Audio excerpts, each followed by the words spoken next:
ഈ പട്ടിയുടെ ഓണർ പട്ടി ഓണർപട്ടി പോയൊക്കെയാണ്. ഡെഡ് ലിഫ്റ്റ് എന്നല്ലേ എന്റെ പറഞ്ഞ പേര്.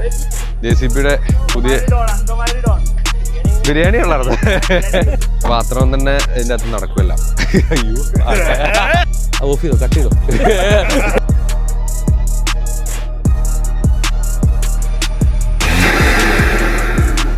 ഇവന് വെളച്ചിൽ കൂടുതൽ. അവന് വ്ളോഗ് ഞങ്ങളും വ്ളോഗ് ഇറങ്ങി. ഓക്കെ, അപ്പം നമ്മളൊരു ഫൈൻ സൺഡേ എല്ലാവരും കൂടി JCBയുടെ വീട്ടിലാണ്. ബോണിച്ചേൻ്റെ വണ്ടി ദേ അഴിച്ചിട്ടേക്കുക. പമ്പറൊക്കെ കുറച്ച് കാർബൺ ബിറ്റ്സ് ചെയ്യാനുണ്ട്. എങ്ങോട്ടിടണ്ടേ? ആ ആണോ? ആ ഉണ്ടേ, അത് കണ്ടുപിടിച്ചു. ആ GTI എന്നുള്ളൊരു ഇതാ വന്നത്. അതെ GTD. ആ സിൽവർ സാധനം കീപ്പ് ചെയ്തിട്ടുണ്ട് കേട്ടോ. ഹലോ, ഉറങ്ങുവാണോ? ഗോൾഡൻ അല്ലേ? അതെ അവിടെ നോക്കി. ഇവിടെ ഇത് ഗോൾഡൻ റിട്രീവർ അല്ലേ? എന്താ ഇതിന്റെ പേര്? എന്റെ പട്ടിയല്ലല്ലോ. എന്താ ഈ പട്ടിയുടെ ഓണർ പട്ടി? ഓണർപട്ടി പോയൊക്കെയാണ്. എവിടെ? ഓണർപട്ടി പോരും. ആണോ? ഓണർപട്ടി ഇനി VRS ആയിട്ട് തന്നെ ആണല്ലേ? ഓ VRS ആയിട്ട് തന്നെ. ഓക്കെ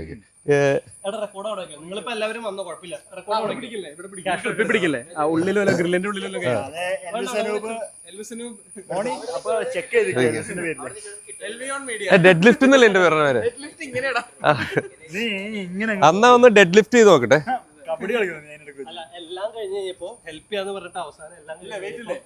അത്യാവശ്യം വെയിറ്റ് ഉണ്ട്. നോക്കി നിൽക്കാൻ വേണ്ടി മാത്രം. Thank you. Oh thank you. Okay, it's okay. ആർക്കും വിളിക്കാം. അത്യാവശ്യം എല്ലാ കറണ്ട് ഫൈബർ എല്ലാം വിൽക്കാം നമുക്ക്. ആ വെയിറ്റ് ഇല്ലേ? ഹെൽപ്പ് ചെയ്യണമായിരിക്കും. അപ്പോ നമുക്കിത് ഞാൻ തിരിച്ചു കാണിക്കാം. ബാക്കി പണി എൽവിസ്. വെയിറ്റ് ആ ലിപ്പിന്റെ ആണോ ബ്രോ? ലിപ്പിന്റെ അല്ല, അതിനുള്ളിലൊക്കെ കുറെ പാഡിംഗ് ഒക്കെ ഉണ്ട്. ക്രാഷ് പ്രൊട്ടക്ഷൻ ഉണ്ടല്ലോ. JCBയുടെ പുതിയ VRS. JCBയുടെ 245 അല്ല, വെറുതെ 230. ആ കൊള്ളാം.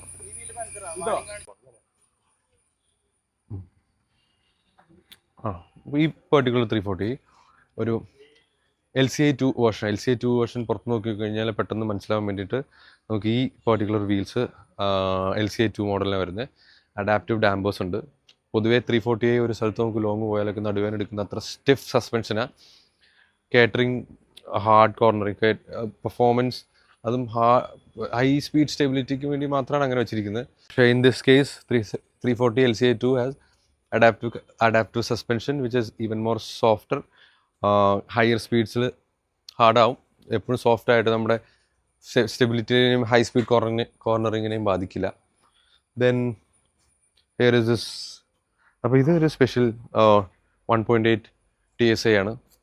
കേരളത്തിൽ തന്നെ ആദ്യത്തെ DQ250 swapped stage 3 IS38 turbo ഉള്ള 1.8 TSI ആണ്. സമിത്തിൻ്റെ വണ്ടിയാണ് ഇത്. പരോളിന് ഇറങ്ങുന്ന പോലെ ഇടയ്ക്ക് പുറത്തിറങ്ങും, പക്ഷെ കൂടുതൽ സമയം വർക്ക്ഷോപ്പിലായിരിക്കും. കാരണം ഇപ്പോൾ DQ250 സ്വാപ്പോട് ചെയ്തപ്പോൾ അതിൻ്റെ ഗിയർ ബോക്സ് മാപ്പിൻ്റെയും കാര്യങ്ങളുടെയൊക്കെ ഭാഗമായിട്ട് എപ്പോഴും തന്നെ വർക്ക്ഷോപ്പിലായിരിക്കും. പക്ഷെ ഇത് ഒരു fine tune gear box and ECU മാപ്പ് ഉണ്ട്. എല്ലാം കഴിയുമ്പോഴേക്കും this will be A beast of a mission. ഒരു VRSനേക്കാളൊക്കെ പൊട്ടൻഷ്യൽ. ബേസിക്കലി VRSന് ഇതിൽ നിന്നുള്ള വ്യത്യാസം DQ250 ആയിരുന്നു എന്നാണ്.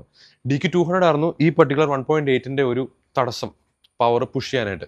സ്റ്റോക്ക് ടർബോയിൽ തന്നെ IS12 ആണ് എൻ്റെ സ്റ്റോക്ക് ടർബോ. ആ സ്റ്റോക്ക് ടർബോയിൽ തന്നെ ഒരു സ്റ്റേജ് 2ൻ്റെ മാക്സിമം ലിമിറ്റ് DQ200ന് പുറത്തിറക്കാൻ പറ്റില്ല. നിങ്ങൾക്കറിയാം DQ200 ഈവൻ പോളോയിൽ പോലും ഒത്തിരി പ്രശ്നങ്ങൾ തന്നിട്ടുള്ള. അപ്പോൾ ഈ ഒരു 350 HP എന്നൊക്കെ പറയുന്ന പവർ ഒരു DQ200 താങ്ങാൻ പറ്റുന്നില്ല. 200 DQ200 എന്ന് പറഞ്ഞാൽ 200 ഹോഴ്സ് പവർ റേറ്റിംഗാണ്. അപ്പം ടൈം ബോംബ് എന്നാണ് എൻ്റെ വിളിപ്പേര്. സോ അത് ഓബിയസ്ലി പോകും. അത് ഇതിൻ്റെ പോയതാ after the IS38. So now this is potential and this is pushing the power reliably. നമുക്ക് മാക്സിമം പവർ പുഷ് ചെയ്യാനല്ല പാട്. ആ പവർ പുഷ് ചെയ്ത് ഒരു 2 ആഴ്ചയൊക്കെ ഓടിക്കണം. അതിടയ്ക്ക് വർക്ക്ഷോപ്പിൽ കയറി കഴിഞ്ഞ് കഴിഞ്ഞാൽ പിന്നെ കാര്യമില്ലല്ലോ. So in this case so he has ഒരു അത്യാവശ്യം നല്ലൊരു ഇൻവെസ്റ്റ്മെൻ്റ് ആണ് ഈ DQ250 ഗിയർ ബോക്സ് സ്വാപ്പ് ഒക്കെ. ഇപ്പം ഇത്രയും പഴയ വണ്ടിയിലേക്ക് അതെല്ലാം ചെയ്ത് ഇത് ഓടിക്കുന്ന പാകത്തിനാക്കിയിട്ടുണ്ട്. സോ ഒരു VRS കില്ലർ എന്ന് പറയാം. നോ ഇത് അവിടെ എൻ്റെ പാവം 1.5 TDI കിടക്കുന്നുണ്ട്. സോ ബോണിച്ചേട്ടൻ രാവിലെ തൊട്ട് നമ്മളെല്ലാവരും നമ്മുടെ സഹായത്തോടു കൂടി അല്ലേ, ഞാനൊക്കെ നമ്മൾ അലാറം വെച്ച് എഴുന്നേറ്റ് വന്ന് സ്പെഷ്യൽ ടൂളൊക്കെ മേടിച്ച് ഒരു വിധത്തില് ബിരിയാണി ഉള്ളായിരുന്നു.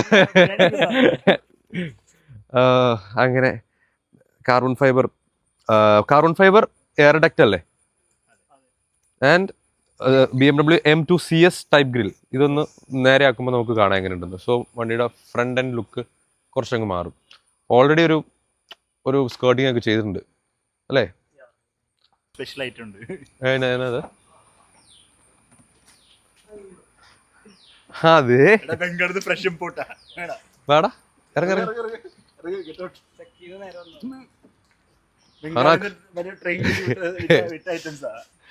പാത്രം തന്നെ ഇതിൻ്റെ അകത്ത് നടക്കുമല്ല. അയ്യോ കുറെ നേരെ ജോലെ മാറിക്ക.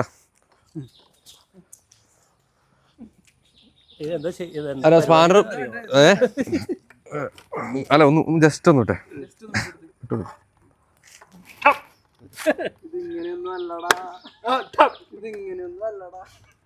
അല്ല ഇതേ ബ്രോ ഇത് ഇങ്ങനെയാണെന്നുള്ളൂ. അയ്യോ ഓഫ് ചെയ്തോ, കട്ട് ചെയ്തോ. കട്ട് ചെയ്തോ പറഞ്ഞു കേട്ടോ, അവിടെ ഇവിടെയൊക്കെ ഒന്ന് ഞെക്കി നോക്കിട്ടേ. അയ്യോ ഇത് എന്നത് അല്ല ഇത് ഡമ്മി ആട്ടോ, ഇത് ഡമ്മി. അത് ഈ സാധനമാണ് ഗ്യാപ്പ് ഉണ്ടെന്ന് എനിക്ക് തോന്നാം കേട്ടോ. രണ്ടെണ്ണം ഒരു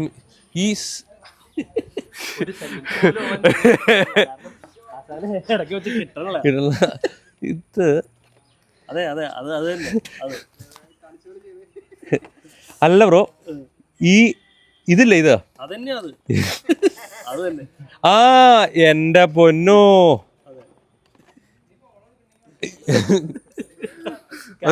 നമ്മള് JCBയുടെ വീട്ടിൽ നിന്ന് ഒരു ചെറിയ ഒരു സ്പിന്നിന് പോവാം. കുറച്ച് കൂട്ടുകാരന്മാര് വിത്ത് സം മോഡിഫൈഡ് കാർസ് വന്നിട്ടുണ്ട്. അങ്ങനെ മതി നോക്കാം. അങ്ങ് പോവല്ലേ, എയർപോർട്ടിൽ പോവാം. അന്ന് ഫ്രണ്ടിൽ പോക്കോളാം. മറ്റേ വഴി അറിയില്ല. അറിയാം.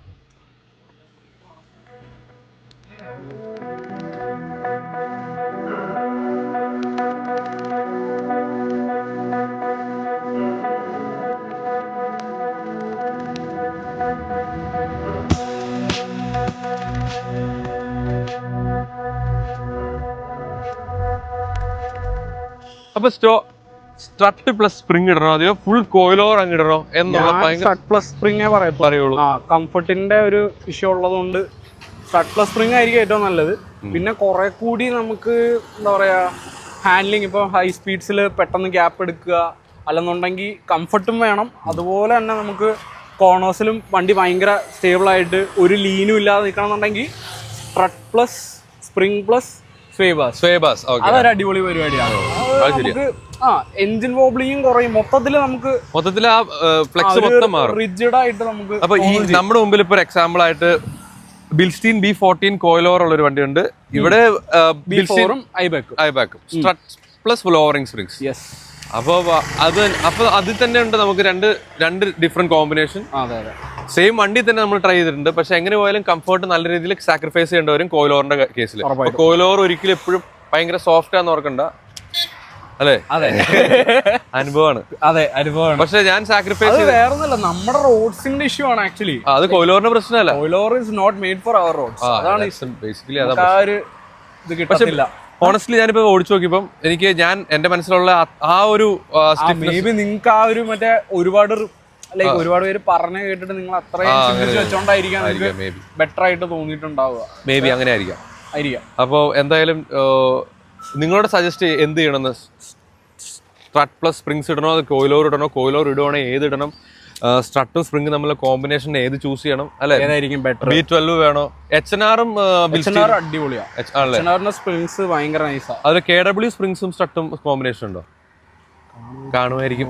വണ്ടിയുടെ നമ്മൾ തപ്പി തപ്പി പോകണം. സോ അതൊരു ചോദ്യമാണ്, നിങ്ങൾ കമന്റ് ചെയ്യണം. ഓക്കെ, സോ നമുക്കൊരു കാര്യം, ഇപ്പൊ ഒരു ഇൻട്രസ്റ്റിംഗ് പരിപാടിയിലേക്ക് കിടക്കുക. ഇത് 1.8 TSI സ്റ്റേജ് 2 APR-ന്റെ ഇൻടേക്കും പിന്നെ എന്തൊക്കെയുണ്ട് ഇതിൻ്റെ അകത്ത്. ഒരു 350 mm ബിഗ് ബ്രേക്ക് കിറ്റ് ഉണ്ട്, അതും ബ്രംബോയുടെ 350 mm അല്ലേ, അത് 6 piston ബ്രേക്കാ. അതൊക്കെ അങ്ങനെ അതങ്ങനെ ഒത്തിരി കണ്ടിട്ടില്ല, അത് നമുക്ക് കാണിച്ചു തരാം. വാ, ഇത് ഒരു 17 inch വീൽസിന്റെ ഉള്ളിൽ നിറഞ്ഞു നിൽക്കുക. അങ്ങനെ ഡ്രിൽഡും സ്ലോട്ടഡ് ഒന്നും അല്ല, പക്ഷെ നിറഞ്ഞു നിൽക്കുക. അപ്പൊ ഈ വണ്ടി അപ്പൊ അത്യാവശ്യം പവർഫുൾ ആണ്. സ്റ്റേജ് 2 ഏതിന്റെ മാപ്പാ? Code 6 aggressive APR coil. ഇത് കോയിൽ പാക്സ് APR നമ്മുടെ NGK-യുടെ BKR7. ഓക്കെ. അപ്പൊ ഒരു 1.5 TDI ആയിട്ട് നമുക്കൊരു ചെറിയൊരു ഡ്രാഗ് നോക്കിയാലോ? എങ്ങനെ പോയാലും 1.8 is obviously superior. പക്ഷേ ലോ ആൻഡ് ടോർക്കാരനാണ്. പല വീഡിയോസിലും ഞാൻ ഇങ്ങനെ അപ്പൊ ഒരു 200 അടിക്കാൻ പറ്റിയ സ്ട്രെച്ച് ഉണ്ടെങ്കിൽ ഒരിക്കലും എനിക്ക് സുപ്പീരിയർ പെട്രോൾ കാറിനോടൊന്നും ഒരിക്കലും കീപ്പ് അപ്പ് ചെയ്യാൻ പറ്റില്ല, അതൊരു സത്യ. പക്ഷെ എന്റെ ഭാഗ്യത്തിന് അത്രയും വലിയ റോഡ് ഇവിടെ ഇല്ലാത്തതുകൊണ്ട് അഡ്ജസ്റ്റ് ചെയ്ത് കയറി നിൽക്കുന്നു. അപ്പൊ നമുക്ക് ഒന്ന് ട്രൈ ചെയ്ത് നോക്കാം. ഓക്കെ, ഇപ്പൊ ബോണിയുടെ അടുത്ത് നമ്മള് ഗ്രില്ലൊക്കെ വെച്ചു. ഗ്രില്ല് വെച്ചപ്പോഴേക്കും വൈകുന്നേരമായി. അതിൻ്റെ ഇടയ്ക്ക് ശിവയും കുറേ ശിവയുടെ ഫ്രണ്ട്സും വന്നു. അപ്പോൾ ആ 1.8 ആയിട്ട് കുറച്ച് ഡ്രാഗും കാര്യങ്ങളൊക്കെ ചെയ്തു. സോ എങ്ങനെയുണ്ട് ഈ വി സ്റ്റൈൽ ഗ്രില്ല്? ഈ ഗ്രില്ല് CS ഗ്രില്ല്, പിന്നെ കാർബൺ ഫൈബർ ഡക്റ്റ്. കുറേ നേരം എടുത്ത ഒരു പാവം കുറേ കഷ്ടപ്പെട്ട ഫിക്സ് ചെയ്ത്. നമ്മൾ കുറച്ച് കൈ സഹായങ്ങളൊക്കെ ചെയ്തു, ഇടയ്ക്ക് നിങ്ങൾക്ക് കാണാം. പിന്നെ അതേ ഈ 8888 VRS 230 എവിടെയെങ്കിലും ഫണ്ട് കണ്ട് പരിചയമുള്ള വണ്ടിയാണോ നിങ്ങൾക്ക്? ഈ വണ്ടി നമ്മുടെ ഒരു ഫണ്ട് എടുത്തിട്ടുണ്ട്. അപ്പം അതിന് കുറേ BCDS OBD11 ട്വീക്സ് ചെയ്തിട്ടുണ്ട്. ഈ വണ്ടിയിൽ ഒത്തിരി ട്വീക്സ്, അതിൻ്റെ അകത്ത് ഏകദേശം ഒരു 20 ഫങ്ഷൻസ് അൺലോക്ക് ചെയ്തിട്ടുണ്ട്. അത് ഒത്തിരി ഉണ്ട് പറയാൻ. അതിനുവേണ്ടി തന്നെ ഒരു വീഡിയോ നമുക്ക് ഇറക്കാം. അതിൻ്റെ ലൈറ്റ്സ് ബ്ലിങ്ക് ചെയ്യുന്നതും ഒത്തിരി ഫങ്ഷൻസ് അൺലോക്ക് ചെയ്തു. ഭയങ്കര സീനാണ് അതിൻ്റെ അകത്ത്. ഇപ്പം തന്നെ ഇരുന്നു ഇവന് വിളച്ചിൽ കൂടുതൽ അവന്. ഓക്കെ എന്നാ. അപ്പോൾ ഈ നമ്മുടെ ഈ സ്പെഷ്യൽ ഒക്ടി VRS കില്ലർ ഒക്ടി ഇതിൻ്റെ പ്രോപ്പർ വീഡിയോ ഇറക്കുന്നുണ്ട്. സോ നൗ ഇപ്പോഴും ഈ DQ250 1.8 ആയിട്ട് മേറ്റ് ചെയ്ത് കുറേ പ്രശ്നങ്ങൾ ഇപ്പോഴും സ്ട്രഗിൾ ചെയ്തുകൊണ്ടിരിക്കും. പരോളിൽ ഇറങ്ങിയെന്ന് ആദ്യം പറഞ്ഞു. അപ്പോൾ പെർഫെക്റ്റ്ലി റണ്ണിങ് കണ്ടീഷനിലേക്ക് ആയിട്ടില്ല. ഫുൾ പുഷ് ചെയ്ത് കഴിയുമ്പോൾ തേർഡ് ഗിയറിലൊക്കെ ആകുമ്പോഴേക്കും പിന്നെ EPS കത്തി ലിമോഡിലേക്ക് ആവുന്ന പ്രശ്നങ്ങളൊക്കെ ഇപ്പോഴും ഉണ്ട്. കാരണം DQ250 ആൻഡ് 1.8 മാപ്പും കാര്യങ്ങളും DQ250 അതിൻ്റെ TCU map, ECU stage 3 map running fine. TCU map correct ആയിട്ടില്ല. TCU മാപ്പ് ഇനിയും കുറച്ച് ട്വീക്സോടെ കഴിഞ്ഞ് പെർഫെക്റ്റ്ലി എല്ലാ ഗിയറിലും ത്രൂ ഔട്ട് മാക്സ് ഔട്ട് ചെയ്യാൻ പറ്റുമ്പം നമുക്ക് ഇതിൻ്റെ ഒരു പ്രോപ്പർ വീഡിയോ എടുക്കാം. This is a hell of a mission. ഭയങ്കര ഇൻഡക്ഷൻ സൗണ്ടാണ് ഇതിൽ ഇരിക്കണത്. കാരണം ബ്ലേസ് പെർഫോമൻസിൻ്റെ ഇൻടേക്ക്, അതുപോലെ ടർബോ മഫ്ലർ ഡിലീറ്റ്, അതുപോലെ പിന്നെ എന്തൊക്കെയാ ബ്ലോ ഓഫ്, ഇതെല്ലാം കൂടെ വന്നിട്ട് എക്സോസ്റ്റ് നോട്ട് കേൾക്കാൻ പറ്റാത്ത രീതിയിലുള്ള ഈ ഇൻഡക്ഷൻ നോയ്സാണ്. മറ്റേ ഇൻടേക്ക് നോയ്സും ഷ്വിഷ് ഒത്തിരിയാണ്, ഒരു രക്ഷയില്ല. എൻ്റെ അത് കേൾക്കാൻ തന്നെ ഇതിലിരിക്കണം. പുള്ളതൊക്കെ നമ്മൾ മറക്കും. എക്സോസ്റ്റ് നോട്ട് പിന്നെ വേണ്ടാന്ന് വെക്കും. അതുപോലത്തെ ഒരു പ്രത്യേക മിഷൻ. അതുപോലെ തന്നെ it pulls hard, really hard. 1.8ന്റെ പീക്ക് 1.8 വ്ളോഗ് ഞങ്ങളും വ്ളോഗ് ഇറങ്ങി. അപ്പോൾ നമുക്കിനി അടുത്ത വ്ളോഗിൽ കാണാം. ഇങ്ങനെ വ്ളോഗ് കണ്ടിന്യൂ ആണെങ്കിൽ. അപ്പോൾ സീ യു, ബൈ.